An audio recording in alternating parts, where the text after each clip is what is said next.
Sois béni, Jésus.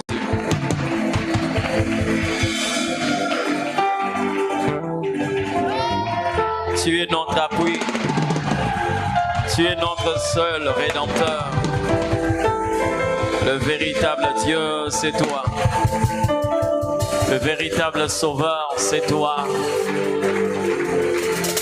Où irons-nous encore, Jésus? C'est toi qui possèdes, Éternel notre Dieu, le premier et le dernier mot. Tu es le commencement et la fin de toutes choses. Béni sois-tu qui viens et règne à jamais. Tu es notre appui. Nous voulons apprécier ta présence par des acclamations. Par des acclamations, tu es notre roi. Merci Jésus. Merci Seigneur. Que ton nom soit béni. Parle-nous par ton Saint-Esprit. Et que pour ces premiers jours, que nous puissions réellement entrer dans tes parvis et vivre tes merveilles. Toi qui es notre roi. Merci pour ce temps agréable. Merci pour les esprits disposés à recevoir ta parole. Merci Seigneur Dieu pour le cycle de transformation que tu as rendu possible pour ce soir. Merci pour ta présence. Dieu, dont le règne est éternel, nous te sommes infiniment reconnaissants. Merci pour ton Esprit Saint. Merci pour les grands pasteurs des brebis, Jésus-Christ. C'est lui qui nous a appris à aimer par son amour incomparable. Au nom de Jésus. Au nom de Jésus. Si nous devons prier, et comme un seul homme, nous acclamons le Seigneur de gloire. Merci.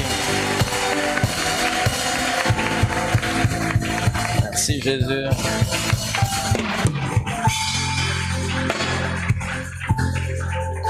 Que l'Éternel Dieu nous bénisse.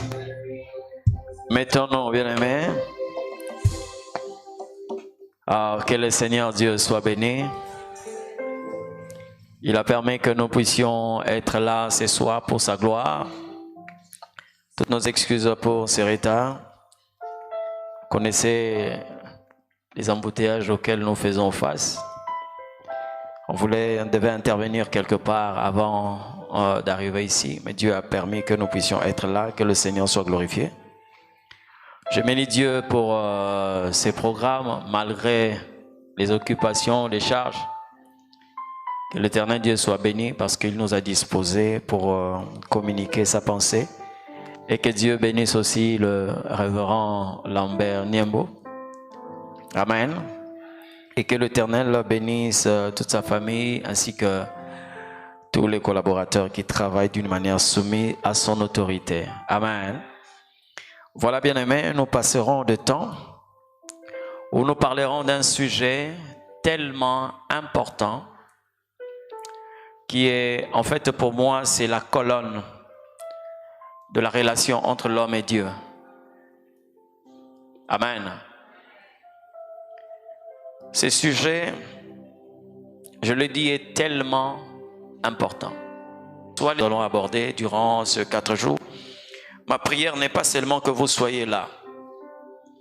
Ma prière est que vous puissiez être là où Dieu veut que vous soyez. C'est-à-dire, au-delà d'écouter la parole de Dieu, nous devons implorer la grâce de Dieu pour qu'il nous communique la véritable compréhension de sa parole. Au-delà de cela, nous allons aussi le devoir de prier pour que le Seigneur nous donne la possibilité d'appliquer cette parole. Alléluia. L'obéissance. C'est le thème que nous allons développer pendant tout ce temps. L'obéissance. Amen. Nous allons lire un texte de la Bible.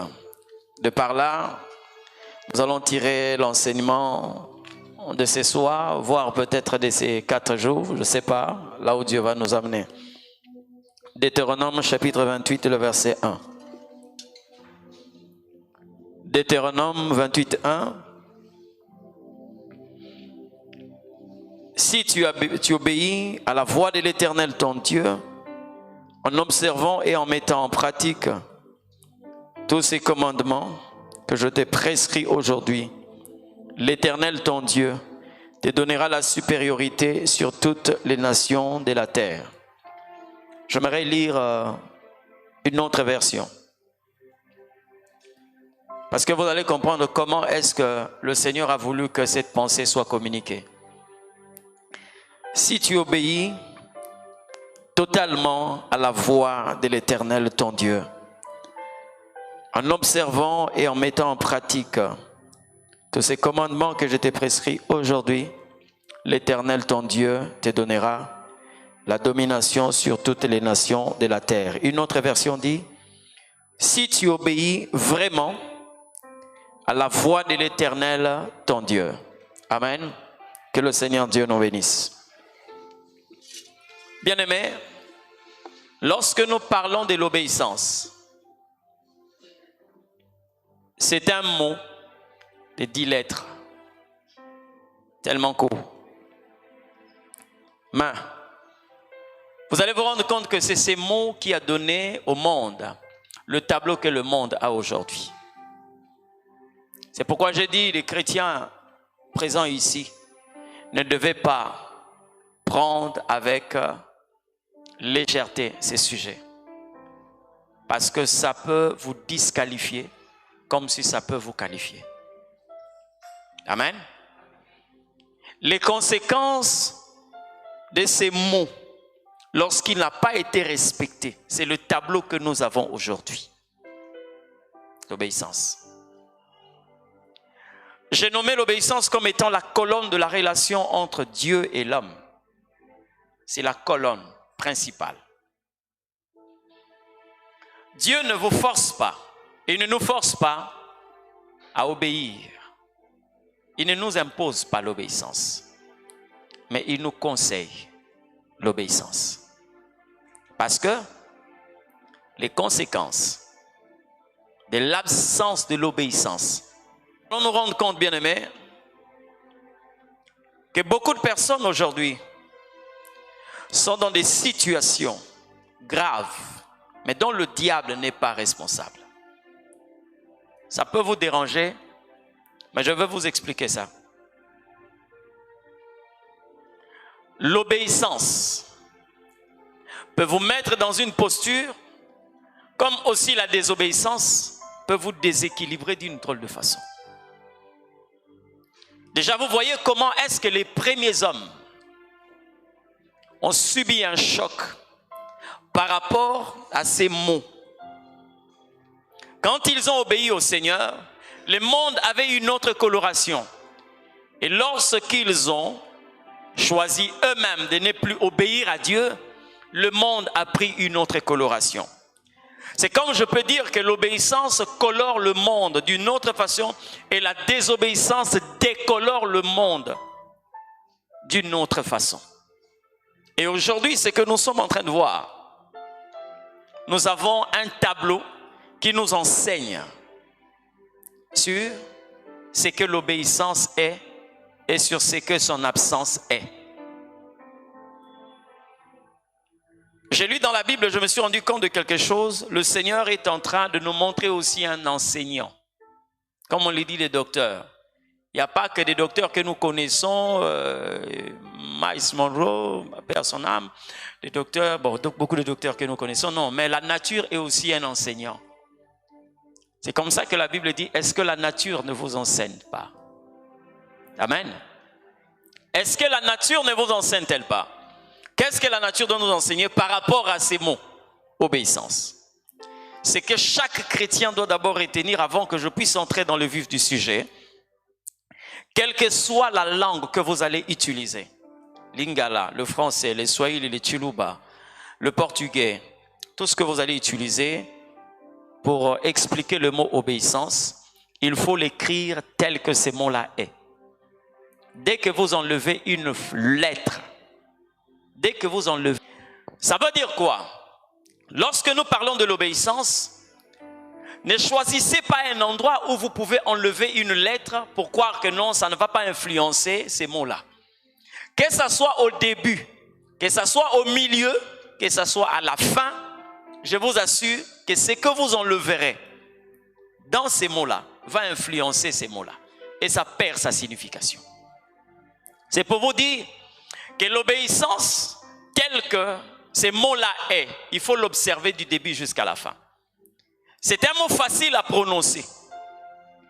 Quand je peux demander à toute l'église de dire obéissance, tout le monde peut le dire. Et si je demande à tout le monde d'écrire obéissance, c'est déjà dans vos calepins, plusieurs personnes l'ont écrit correctement tel que cela est sans faute d'orthographe et tout. On a écrit obéissance. Mais pour l'observer, pour certains, l'obéissance est devenue comme une grosse pierre qu'on avait placée devant la tombe de Jésus. Qui va nous rouler cette grosse pierre? L'obéissance pour certains est devenue comme la fosse au lion, là où on avait placé Daniel. C'est-à-dire qu'on n'est pas vraiment prêt à descendre dans cette fosse parce qu'on se pose la question de savoir est-ce que je vais vivre, est-ce que je vais sortir. Dire obéissance c'est facile, mais accomplir ces mots-là, c'est là où est le problème. J'aimerais que nous puissions d'abord rester sur ce qui est élémentaire sur l'obéissance. Parce qu'aujourd'hui, beaucoup de personnes, lorsqu'ils regardent leur calepin, leur carnet, ils retrouvent même des messages qu'ils ont eu à écrire depuis 1980. Ça veut dire aujourd'hui, s'il faut calculer son âge dans les choses de Dieu, il est déjà majeur. 40 ans de vie chrétienne, 35 ans, 28 ans de vie chrétienne, gloire à Dieu. Mais lorsque vous interrogez sa vie par rapport à l'obéissance, c'est quelqu'un qui n'est même pas à la crèche. Et on se vante quelquefois être dans l'église. On se vante appartenir au Seigneur. Déjà, vous devez retenir une chose. Jésus a deux qualités. Lorsque nous nous approchons de lui, il n'est pas seulement Seigneur, mais il est aussi Sauveur.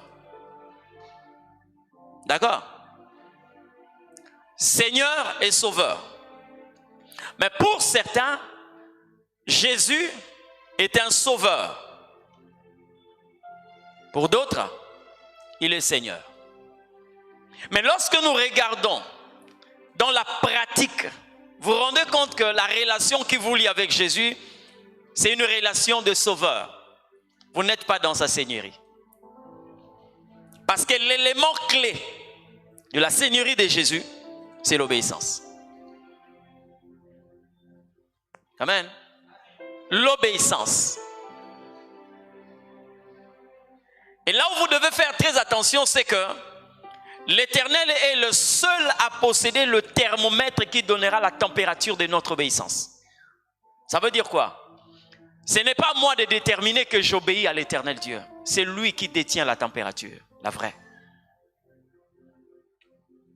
Tu peux croire que tu es obéissant à l'Éternel Dieu, mais c'est lui qui détient la vraie température de ton obéissance. Il y a de ceux qui croient obéir au Seigneur, mais quelquefois non. C'est pourquoi vous verrez des personnes qui viennent à l'église, mais qui se focalisent sur sa qualité de sauveur. Et lorsque on ne trouve pas ce que le sauveur devait normalement nous procurer, on est capable de se dresser contre sa seigneurie. Mais laissez-moi vous dire, Dieu ne vous donnera pas tout ce que vous êtes en train de lui demander. Mais Dieu vous donnera tout ce qu'il a prévu pour vous. Il y a des choses pour lesquelles vous allez demander Dieu. Ce n'est pas dans sa volonté. Il ne vous le donnera pas. Même si vous priez. Un exemple clair. C'est avec Paul. C'est lui qui était Saul de Tarse qui deviendra Paul. Vous savez qu'il jouissait d'une parfaite relation avec Dieu. Mais un jour, il a demandé à Dieu de lui ôter le chard qu'il avait. Dieu lui dit quoi? Ma grâce te suffit. Si tu t'es approché de Dieu pour que tu sois libéré de cette écharde, quand il te dit que ma grâce te suffit, tu es capable de te dresser contre sa seigneurie. Parce que la seigneurie de Dieu signifie, il fait ce qu'il veut. D'accord? J'obéis au Seigneur. Mais il n'y a que lui qui peut témoigner. L'obéissance. Nous avons beaucoup de personnes dans nos églises qui n'ont aucune dose d'obéissance. Je pèse bien mes mots. Aucune dose d'obéissance. Mais c'est des gens qui sont dans l'église. 10 ans, 20 ans. Ils font ce qu'ils veulent. Ils avancent quand ils veulent. Mais or au fond, dans les choses de Dieu, il n'y a pas des hommes libres. Vous comprenez ce que je dis? Si Dieu vous a pris de l'esclavage du péché, il vous transmet dans l'esclavage de la sainteté. Il n'y a pas des hommes libres. Paul disait, moi, esclave de Jésus. Qui était-il? Un serviteur de Dieu. C'est-à-dire, hier, vous étiez esclave du mal. Aujourd'hui, vous êtes esclave du bien. Amen. Lorsque je parle de l'obéissance, qu'est-ce qu'est réellement l'obéissance? L'obéissance, c'est un mot qui sort de la bouche de Dieu lui-même. Et chaque mot qui sort de la bouche de Dieu enfante un verbe.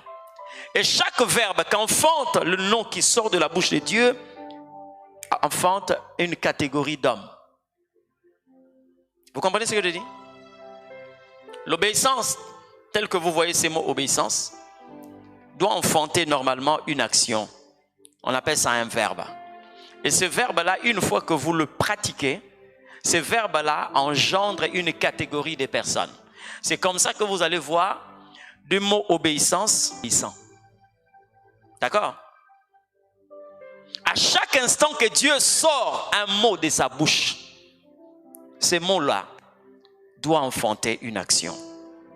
Et une fois que les gens pratiquent cette action, ils prennent une certaine qualité devant Dieu. Et quand Dieu appelle tout le monde, ce verbe-là crée une différence entre ceux qui sont obéissants et ceux qui sont désobéissants.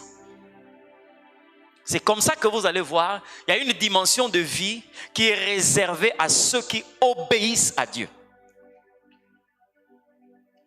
Exclusivement à ceux qui obéissent à l'Éternel. Ceux-là sont dans une relation de seigneurie avec Jésus. Ils peuvent les appeler seigneurs. Bien-aimés, vous savez, dans l'église aujourd'hui, l'appellation, appeler le Seigneur tel que vous voulez, c'est tellement facile. Mais vous savez quoi? Vous pouvez appeler quelqu'un femme. Cette personne peut s'arrêter et vous répondre. Mais lorsque vous l'appelez ma femme, quand elle n'est pas votre femme, ça crée un problème. C'est pas ça? Ça veut dire que quand vous n'êtes pas dans une relation d'obéissance à l'égard du Seigneur, il ne faut pas l'appeler Seigneur. Vous entendez ce que je dis? Il ne faut pas utiliser certains mots avec légèreté.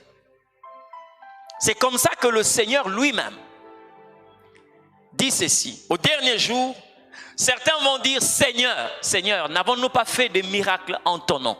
Bien-aimés, est-ce que vous trouvez ça normal que le Créateur de toutes choses puisse dire à une personne, je ne t'ai jamais connu? Mais qui est le Créateur de tous ces gens-là? C'est Dieu. Ça veut dire que tout le monde porte au moins les empreintes de la main du Seigneur. Qu'il soit ivrogne, qu'il soit un homme craignant Dieu, qu'il soit prostitué, tout le monde porte les empreintes de Dieu. D'accord? Des vases qui sont passés par la main du potier, quel que soit l'endroit où on va exposer ces vases portent les empreintes du potier. D'accord?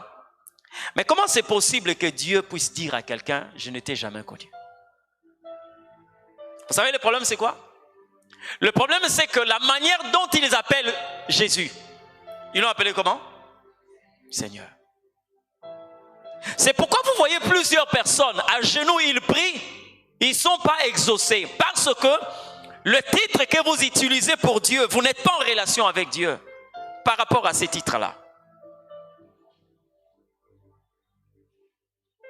C'est normal lorsque vous invoquez Jésus en tant que sauveur. Normal. Il peut intervenir. Mais lorsque vous dites Seigneur, mon roi, bien-aimé, ce n'est pas ma bouche qui doit déterminer que si Jésus est mon Seigneur. Mais c'est plutôt sa réponse qui détermine qu'il est réellement mon Seigneur. Élie pouvait dire aux gens, Elohim est mon Dieu.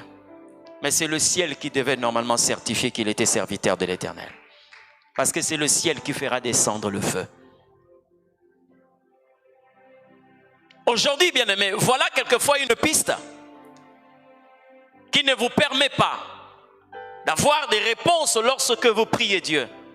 Parce que quelquefois, on utilise des titres, de noms, des appellations en réalité qui sont des codes qu'on devait normalement reconnaître d'un côté et d'un autre côté. Amen. C'est pas comme ici, hein, où tout le monde, quand il voit que vous êtes en train d'approcher un peu sa génération, il vous dit, ah, Master. Je crois que Master, ça veut dire que c'est un ami. Et un jour, j'ai demandé à un monsieur comme ça. J'ai dit, est-ce que vous comprenez le sens de ce que vous êtes en train d'utiliser comme expression? Il dit non, bon, ezaka ndenge ya koloba. Je dis non. Non. Seigneur, Dieu est resté tranquille. C'est là où je vous conduis à vous rendre compte de la manière dont la femme syro-phénicienne pouvait passer à côté de sa visitation.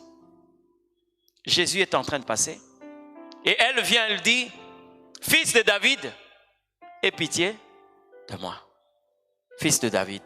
Pourquoi? Parce que dans le passé, les gens ont vu un homme au nom de Bartimée être guéri par le Christ parce qu'il l'appelait fils de David.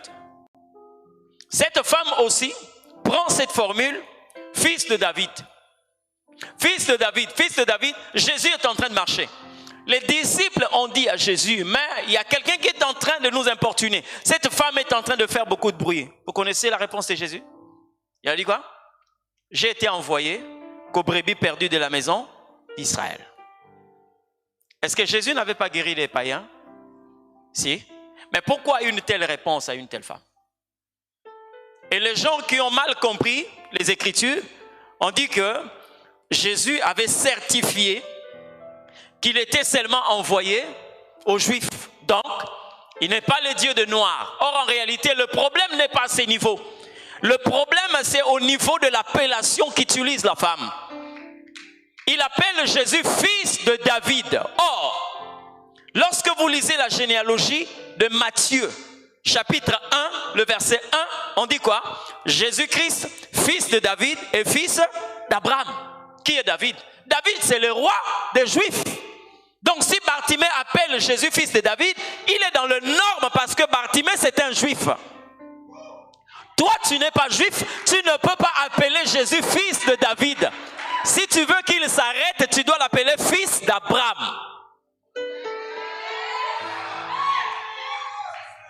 Comprenez ce que je dis? Quand tu appelles Jésus fils de David, il te répond. Dans cette qualité-là, j'ai été envoyé qu'aux brebis perdues de la maison d'Israël.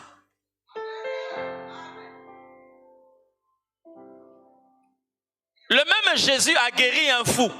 De l'autre côté de la mer de Tibériade, nous sommes déjà parmi les païens. Il guérit un fou et il lui dit, va raconter ce que l'Éternel a fait pour toi. C'est-à-dire, lorsque vous appelez Jésus Seigneur, tenez-vous compte que vous êtes dans une relation de sa seigneurie.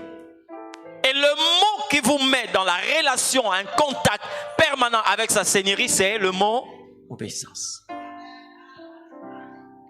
Quel est le degré de votre obéissance? Amen. C'est-à-dire, dans l'obéissance, ce n'est pas je ne fais pas ce que je veux, mais je fais ce que l'Éternel veut. C'est comme ça, une fois j'étais en train de prêcher quelque part. J'ai vu beaucoup de personnes, quelquefois certaines personnes étaient là en train de pianoter leur téléphone et tout. Quand j'ai sorti cette phrase, c'est tout le monde qui m'a regardé avec de gros yeux. Oh, comme pour dire, mais c'est quoi cette affaire? Est-ce que celui-là n'est pas un sataniste aussi? Comment il peut dire qu'il n'aime pas associer Dieu dans ce qu'il fait? Oui, et je l'ai dit. Moi, je n'aime pas associer Dieu dans ce que je fais. Mais j'aime être associé dans ce que Dieu fait. D'accord? Parce que ce que vous faites, bien aimé, est-ce que vous avez la garantie que Dieu est partant? Quelquefois non. Hein? Quelquefois non. Je vais aller à gauche et l'Éternel me dit non, non, non, non, c'est à droite.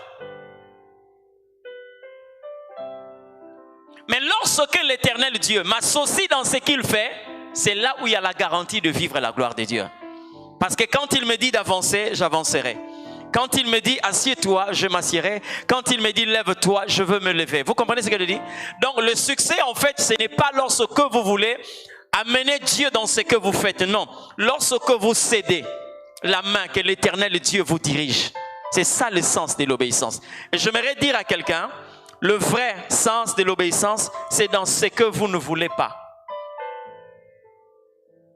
Vous voyez tel que nous sommes là? Si je demande à ceux-là qui veulent quelquefois jouer tel que vous aimez cette loterie-là, le DV loterie, levez-vous, je vais prier pour vous. Je crois que peut-être la moitié de l'église va s'élever. Ceux qui veulent aller en Europe, levez-vous. Je crois que peut-être toute l'église va s'élever. Mais au moment où tu vas avoir un passeport et tu as ton visa, tu as fait une réservation, tu as ton billet, bien aimé, Dieu te dit, va au Kasaï central. C'est ça le sens de l'obéissance. Amen. Quelquefois, les gens se dirigent là où quelquefois sont leurs intérêts, mais pas là où il y a des intérêts de Dieu. Et vous voyez, quelqu'un vous dit, voilà, j'ai un voyage en vue, je dois aller à Londres la semaine prochaine. C'est le Seigneur qui a voulu. Gloire à Dieu. Il ne nous amène pas aussi dans des endroits où on peut qualifier quelquefois des bidonvilles. Hein? Il peut vous amener au Canada, il peut vous amener partout. Mais sachez-le bien, le vrai sens de l'obéissance, c'est dans ce que vous ne voulez pas, mais que Dieu veut. Ok? Quand je parle de l'obéissance, bien aimé dans le Seigneur, obéir à l'Éternel Dieu, beaucoup de personnes aujourd'hui veulent entendre Dieu. Est-ce qu'il y a des gens qui veulent entendre la voix du Seigneur? Non, j'ai posé la question. Il y a des gens ici qui veulent entendre Dieu? Ok. Lesquels ont déjà fait cette prière? Seigneur, je vais t'écouter. Combien? Combien de ceux qui ont déjà reçu la réponse de ces requêtes-là? Ils ont eu à prier, Seigneur, je vais t'entendre, je vais t'écouter. Combien? Combien de ceux qui n'ont pas encore reçu cette réponse? Combien? Vous avez prié, Dieu, je vais t'entendre. Mais jusque-là, cette requête tarde encore à s'accomplir. Il y a encore des gens qui sont... Voilà, c'est pas grave. Écoutez. Quelquefois, il ne faut pas mettre ce qui devait être derrière devant. Il ne faut pas renverser l'ordre des choses. Avant que vous puissiez d'abord demander à Dieu, je vais entendre ta voix, prenez le temps de prier pour que Dieu vous donne la capacité d'obéir à sa voix. Vous entendez ce que je dis? Ne priez pas d'abord, Seigneur, je vais t'entendre. Non. Commencez d'abord à prier que l'Éternel Dieu mette en vous de bonnes dispositions pour vous permettre d'obéir à sa voix. Parce que plusieurs personnes ont entendu la voix de Dieu, mais ils n'ont pas reçu la capacité d'obéir à cette voix. Conséquence, bien-aimés, la voix de Dieu a été seulement un moyen pour leur pousser à la condamnation. Est-ce que vous savez que Caïn avait entendu la voix de Dieu? Hein? Ouais. Caïn.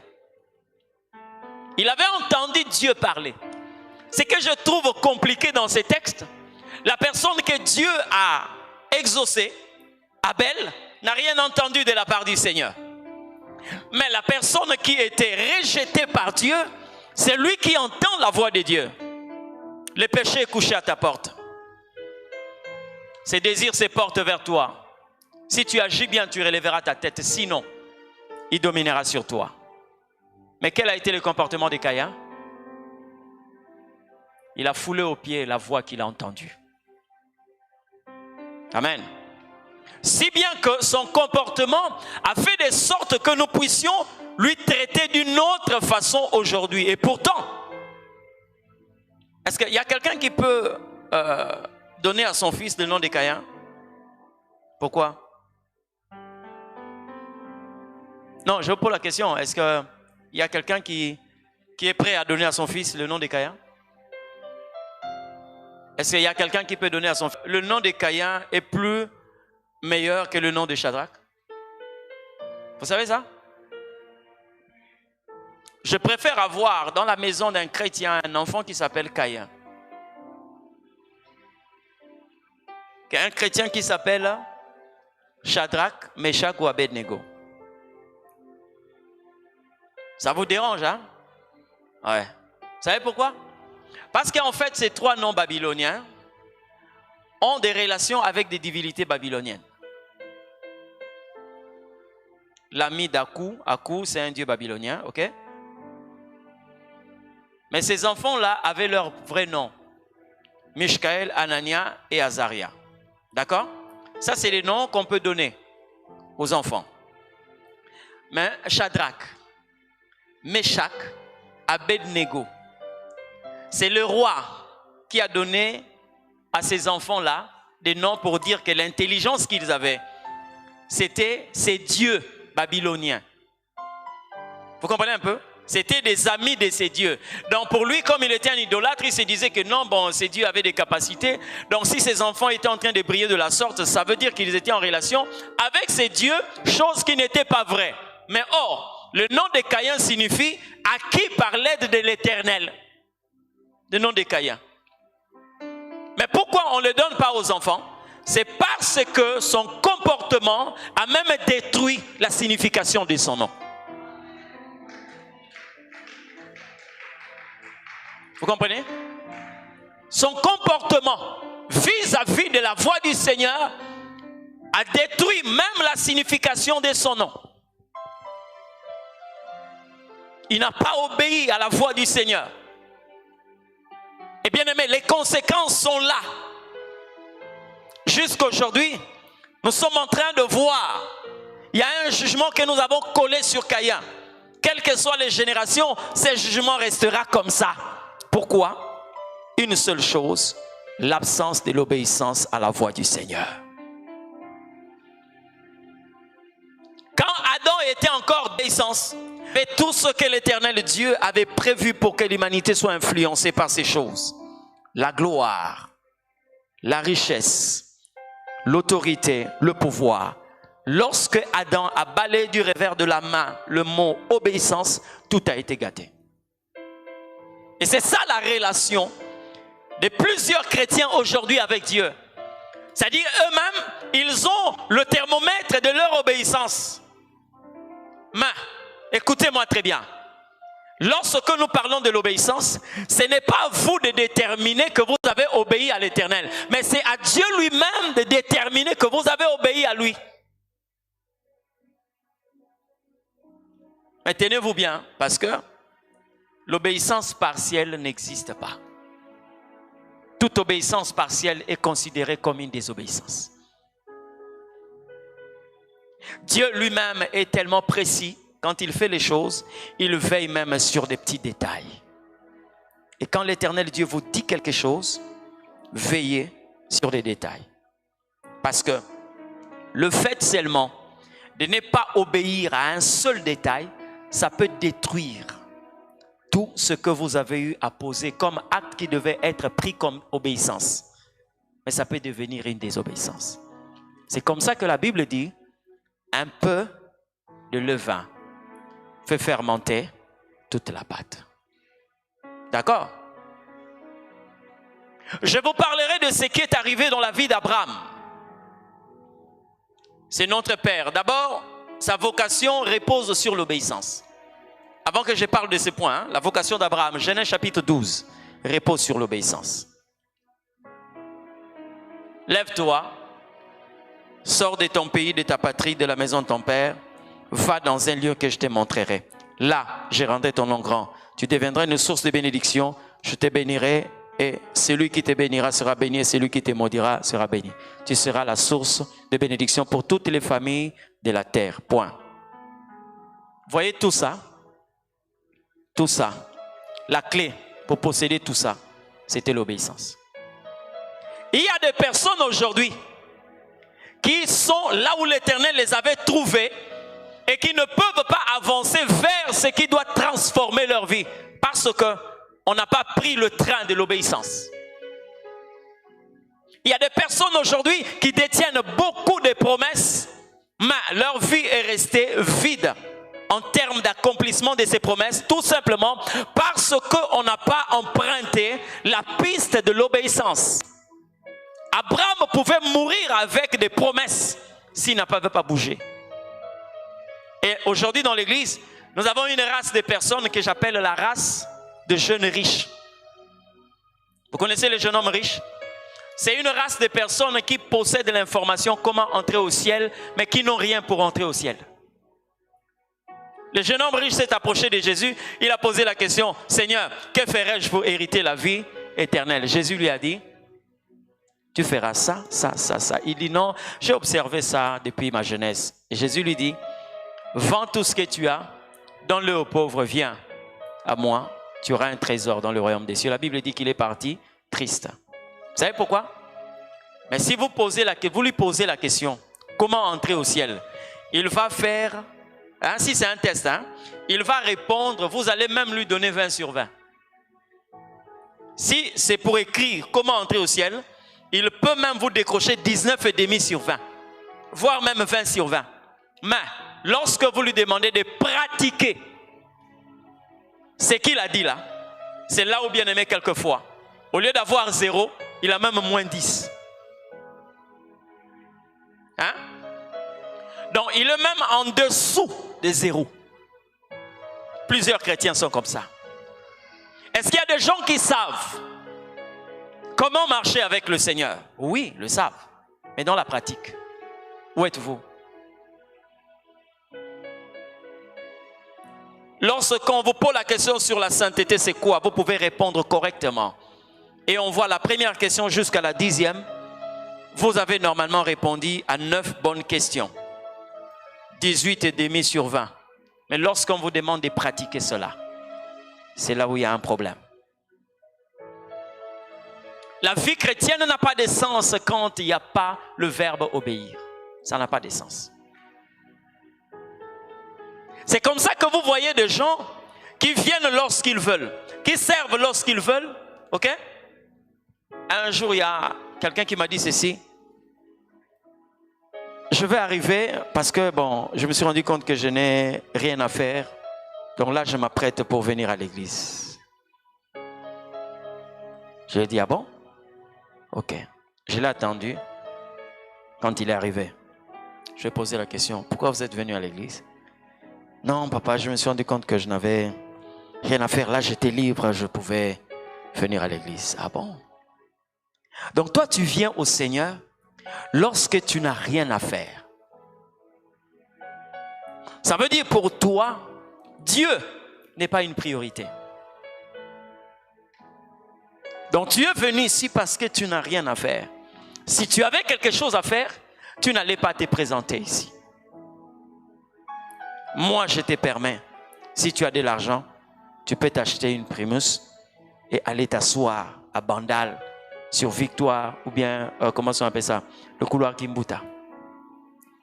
Mais venir ici, parce que tu n'as rien à faire, c'est que bien aimé, ici, tu n'auras rien aussi.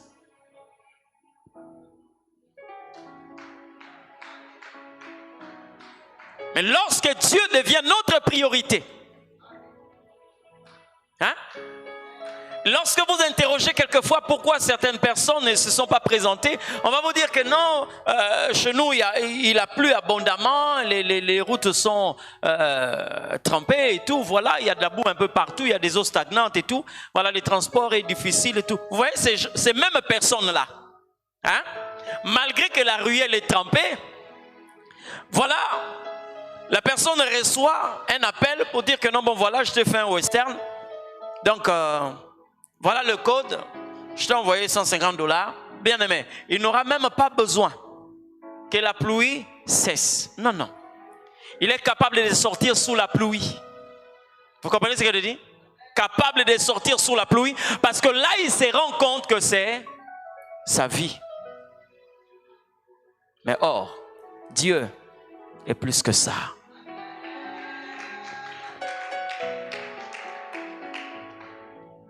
Quand vous lisez la parole du Seigneur, pourquoi je dis que l'obéissance partielle est considérée comme une désobéissance? Ça veut dire que quand vous obéissez à Dieu, vous devez commencer par le point A et finir par le point Z. D'accord? Dieu va dire à Abraham, Genèse chapitre 15, vous allez lire à la maison, à partir du verset 8 jusqu'au verset 10. Dieu dit à Abraham, tu prendras une génisse de 3 ans. D'accord? Tu prendras une tourterelle. Il dit, tu prendras une chèvre de 3 ans et un bélier de 3 ans. Un jeune pigeon et une tourterelle. Tu vas diviser ces animaux en 2 et tu mettras des morceaux face à face. Abraham a divisé la génisse en 2, la chèvre en 2, le bélier en 2. Quand il est arrivé à la tourterelle, c'est un petit oiseau, hein? Il a laissé cet oiseau-là comme ça. La Bible dit, le soir, le feu du Seigneur s'est abattu sur les animaux partagés. Le feu passait au milieu. Dès que le feu est arrivé devant la tourterelle, le feu s'est arrêté. Vous savez la phrase qui suit? Et la colère de l'Éternel Dieu s'enflamma. Pourquoi?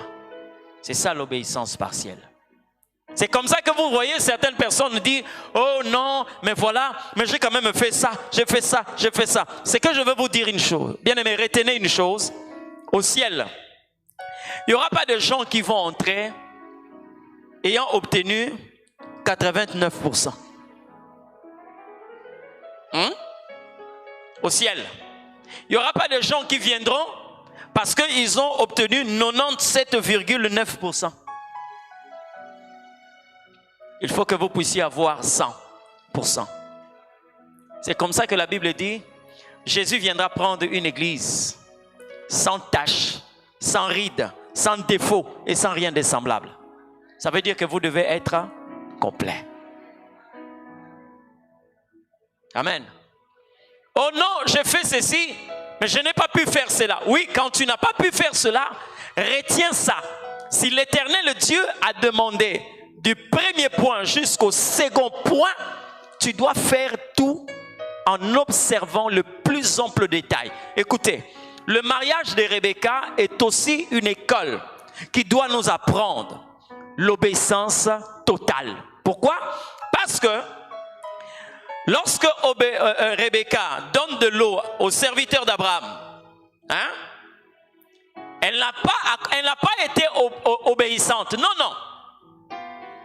Non, non. Même quand tu donnes à boire à 5 chameaux, tu n'as pas été obéissante. Parce que le serviteur, son voyage, il a déjà bu. Rebecca a donné au premier chameau, au deuxième, au troisième, quatrième, cinquième, sixième, septième, jusqu'au 10e chameau. C'est en ce net moment que le serviteur d'Abraham sort l'anneau, il met sur Rebecca, et tout ce qui était en train de représenter des objets qui pouvaient identifier que cette femme était réquisitionnée. D'accord? Voilà. Donc, il y a des personnes, aujourd'hui, vous êtes là en train d'errer à gauche et à droite, c'est parce que vous brillez dans ce qu'on appelle l'obéissance partielle. À l'école, lorsque vous avez 60%, vous passez en classe supérieure. Vous savez, j'aime Dieu, hein? Parce que Dieu, en réalité, il n'y a pas d'admissibilité. Donc, tu dois être admis. Mais l'admissibilité n'existe pas. C'est-à-dire l'admissibilité où vous passez le premier tour, hein? Vous êtes admissible et on peut vous faire passer le deuxième tour. Non, non. Dieu, quand il vous fait passer une école, que ce soit l'école du brisement, que ce soit l'école du désert, que ce soit n'importe quelle école, frère, tu dois faire tous les cours et tu dois satisfaire à tous les cours. Dieu peut te faire répéter le désert pendant 40 ans, lorsque tu n'as pas un cours que tu as retenu et que tu n'as pas compris. Tu peux revenir sur le banc du désert, parce qu'il doit t'enseigner. Il commence et il achève. Dieu est comme ça. Et vous qui nous suivez, retenez une chose. Ne tombez pas dans le piège de l'obéissance partielle. Ça anéantit votre sacrifice. Ça anéantit votre dévotion. Alléluia. Je finirai parce qu'il y a le temps qui nous est imparti. Je finirai pour aujourd'hui pour vous dire ceci. Lorsque vous lisez ce texte de Deutéronome 28, vous savez ce qui est très capital dans ce texte?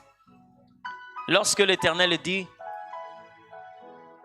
si vous obéissez, bon, j'aimerais utiliser la deuxième personne du singulier, si tu obéis à la voix de l'Éternel, ton Dieu.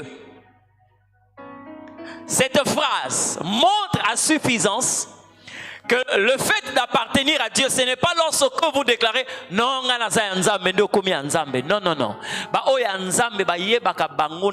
Obéissance vis-à-vis de Dieu. Parce que l'Éternel dit, si tu obéis à la voix de l'Éternel, qui est ce Dieu-là? Ton Dieu. À la voix de l'Éternel, ton Dieu. Est-ce que chacun de nous peut s'élever pour dire que l'Éternel est mon Dieu? Hein? Bien aimé, vous savez, dans ces choses, hein, tout le monde peut parler de Dieu, mais Dieu ne parle pas par tout le monde. Tout le monde peut s'élever et commencer à parler de Dieu, mais Dieu ne parle pas par tout le monde. La Bible me dit, c'est poussé par le Saint-Esprit que les hommes saints ont parlé de la part de Dieu. Si quelqu'un peut prier, ce soir, c'est pour dire au Seigneur, rends-moi obéissant. Écoutez-moi très bien. Il y a beaucoup de personnes qui sont dans des problèmes aujourd'hui. La cause, c'est ces mots-là. Oui, bien que Bible Zoloba, la désobéissance est coupable à la sorcellerie. Vous avez déjà? Koboya roto sanzambe. Eza lolenge morona kinduki. Kote musubaro kango kinduki. Eza te po pumbura na butu, mais po to saranzambe te. Maintenant, je vais te renvoyer à la prière. Mais je te pose la question. Est-ce que vous savez que même le diable obéit à Dieu? Satan. Vous savez qu'il obéit à Dieu?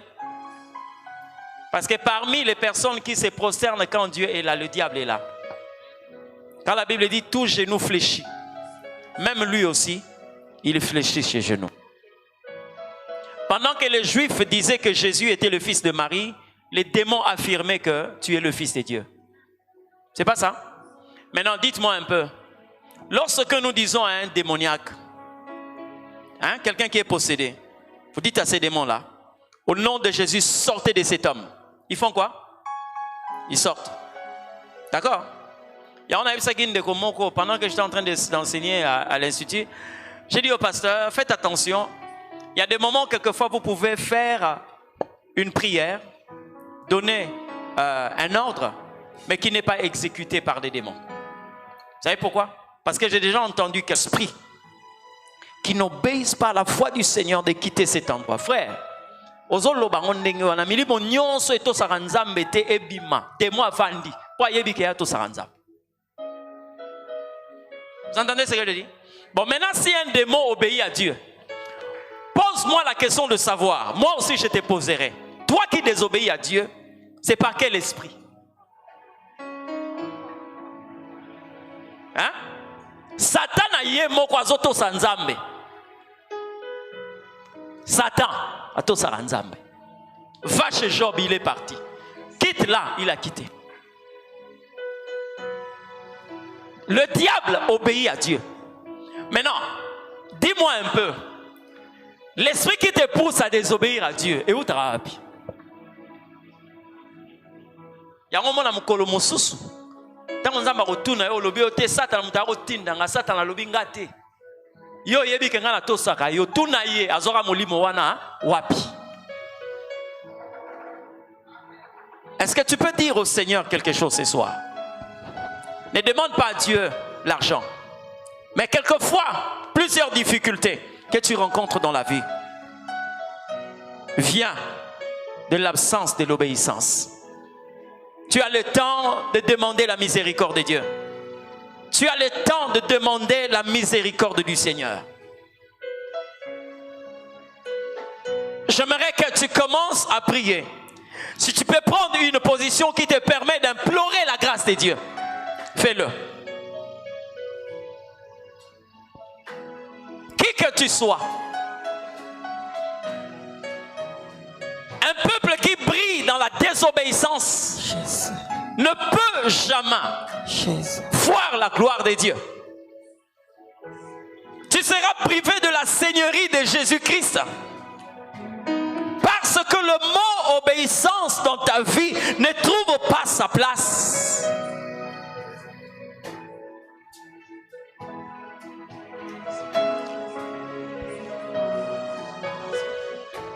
Prie le Seigneur. Tu es en train de dire à Jésus,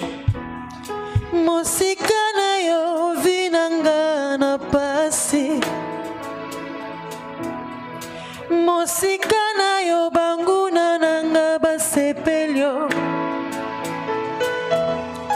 Mosikana yo bandokia fami basepelio.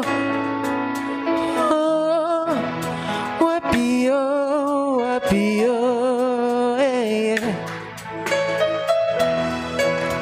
Wapio, wapio, eh.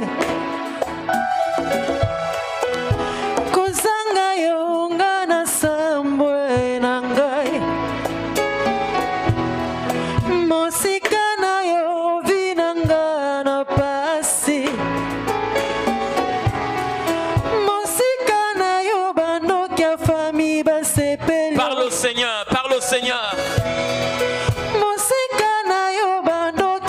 Parle au Seigneur ce soir, parle au Seigneur. Implore sa miséricorde. Implore sa miséricorde dans ta vie.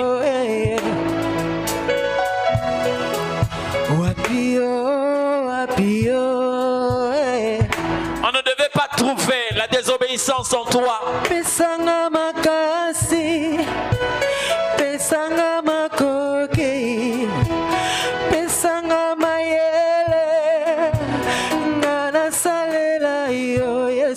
Une tempête destructrice s'est abattue dans ta vie. Okotissimo pepe na kati ya ndako mpona kozanga kotosa nzambe.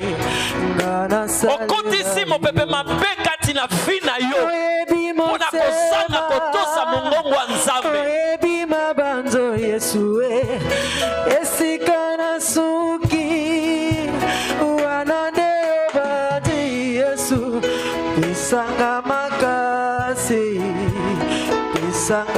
Pour tout ce qui est important, c'est que tu prospères financièrement. Ce n'est pas mauvais. Ce qui est important pour toi, c'est que tu développes tes biens. Mais bien aimé, lorsque tu meurs sans l'obéissance à la voix du Seigneur, prie le Seigneur de gloire. Demande à ces grands rois qu'il fasse descendre sur toi sa miséricorde. Prie l'Éternel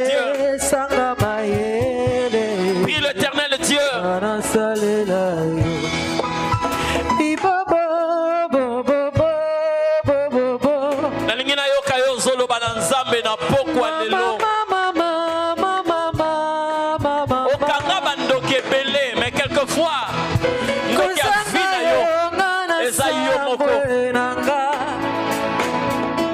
Eza yo moko.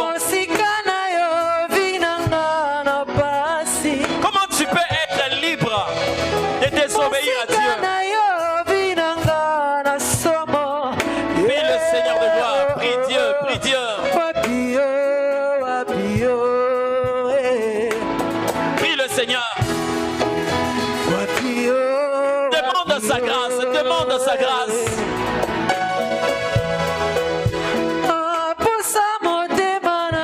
Dieu de paix. Ozozwa décision na pokwa lelo.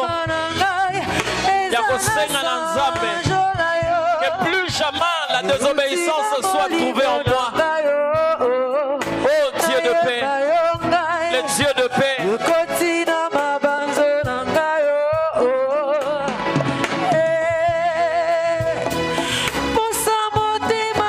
Sois béni, Créateur de l'univers.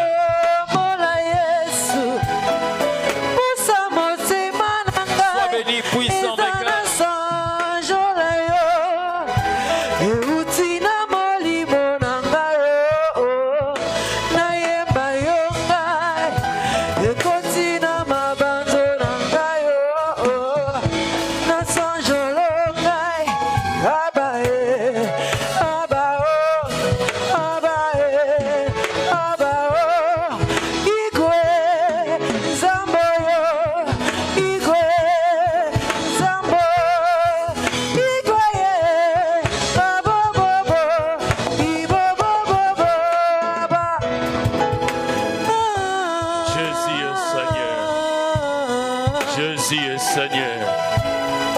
Jésus est Seigneur.